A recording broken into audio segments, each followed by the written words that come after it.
मोदी 2.0 में कई बड़े फैसले किए गए हैं, कई कड़े फैसले किए गए हैं, फैसले जिनसे इतिहास बदले जाते हैं।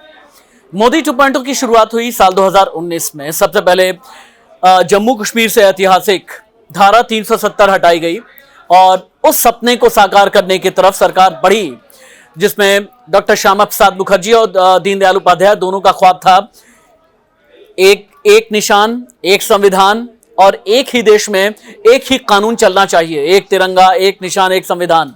और अब कई बड़े फैसले करने के बाद अब एक और बड़ा फैसला होने वाला है, वो है वन नेशन वन इलेक्शन का।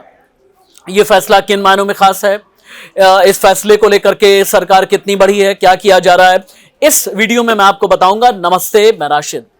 पहले तो आप ये जान लें, 18 से 22 सितंबर तक संसद का स्पेशल सेशन यानी विशेष सत्र बुलाया गया है 5 दिन के लिए। मोदी सरकार के कार्यकाल में पिछले 9 साल में कभी भी कोई स्पेशल सेशन नहीं बुलाया गया, लेकिन अब ये 5 दिन का स्पेशल सेशन बुलाया गया है। कहा यह जा रहा है कि यूसीसी बिल आ सकता है, महिला आरक्षण को लेकर के कोई बिल लाया जा सकता है, या फिर one nation one election bill लाया जाएगा। जैसे ही one nation one election bill की बात होने लगी तो फिर ऐसे में विपक्ष का यह कहना है, इंडिया अलायंस के जितने पार्टनर हैं उनका यह कहना है कि आप तानाशाही भरे फैसले लेते हैं, आप सभी को जितने स्टेक होल्डर्स हैं उनको साथ में नहीं लेते। शिवसेना यूबीटी की नेता प्रियंका चतुर्वेदी ने कुछ ऐसा ही कहा है, स्टेक होल्डर्स को आप साथ में क्यों नहीं लेते हैं। तो वहीं कई इंडिया अलायंस के जो पार्टनर्स हैं उनका कहना है कि नोटबंदी का फैसला भी आपने रातों रात कर दिया, वन नेशन वन इलेक्शन का फैसला भी आप रातों रात करने में लगे हैं।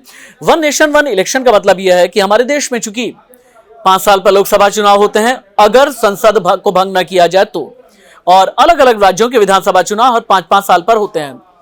एक साल में आप ये मान करके चलें, ऑन एन एवरेज भारत में हर 6 महीने में एक इलेक्शन होता ही होता है। विधानसभा का हो, लोकसभा का हो, कोई ना कोई एक इलेक्शन होता है। अब प्रधानमंत्री ने, आपको याद होगा कि 2019 में संसद के अंदर ये कहा था कि ऐसा क्यों ना हो कि 2-3 महीने तक लोकतंत्र का उत्सव चलता रहे, चुनावी उत्सव चलता रहे, एक बार में ही जितने भी भारत के इलेक्शंस हैं सभी को क्लब करके एक साथ में कर दिया जाए। क्या इससे पहले ऐसा कभी हुआ है? हाँ, हुआ है। 1947 में भारत आजाद हुआ, 1952 में पहला लोकसभा और विधानसभा चुनाव हुआ, 1952 से लेकर के 1967 तक यानी लगभग 15 साल तक देश में वन नेशन वन इलेक्शन की थ्योरी पर ही काम होता रहा। लेकिन उसके बाद फिर अलग अलग राज्यों में सियासत बदली, कहीं पर विधानसभा को भंग करना पड़ा, कहीं केंद्र में सरकार को भंग करना पड़ा। इसका नतीजा यह हुआ कि किसी राज्य में कभी इलेक्शन, किसी राज्य में कभी विधानसभा चुनाव, और फिर ऐसे में देश बार बार चुनाव को झेलता रहा। प्रधानमंत्री नरेंद्र मोदी का यह विजन है कि अगर वन नेशन वन इलेक्शन होगा तो ऐसे में लोकसभा विधानसभा चुनाव साथ होने से खर्च कम होगा, डेवलपमेंट वर्क जो रुक जाया करता है इलेक्शन कोड ऑफ कंडक्ट लागू होने के बाद, ये जो डेवलपमेंट वर्क है, विकास का काम, ये रुकेगा नहीं, मैन पावर का भी कम इस्तेमाल किया जाएगा। लेकिन विपक्ष का ये कहना है कि वोटर स्थानीय मुद्दों की बजाय फिर राष्ट्रीय मुद्दों को तरजीह देने लगेगा, तो फिर ऐसे में क्षेत्रीय पार्टियों का क्या होगा। एक मैं आपको बात बताता हूं, एक बहुत ही इंटरेस्टिंग फैक्ट है मेरे पास में।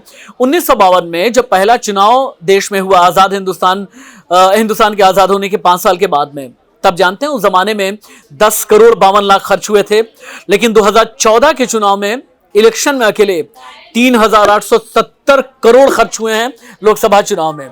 इसकी भी बचत होगी, यानी आम जनता की गाढ़ी कमाई के जो पैसे हैं वो भी बचेंगे। हालांकि केंद्र सरकार ने अब वन नेशन वन इलेक्शन के लिए कमेटी का गठन किया है पूर्व राष्ट्रपति रामनाथ कोविंद की अध्यक्षता में।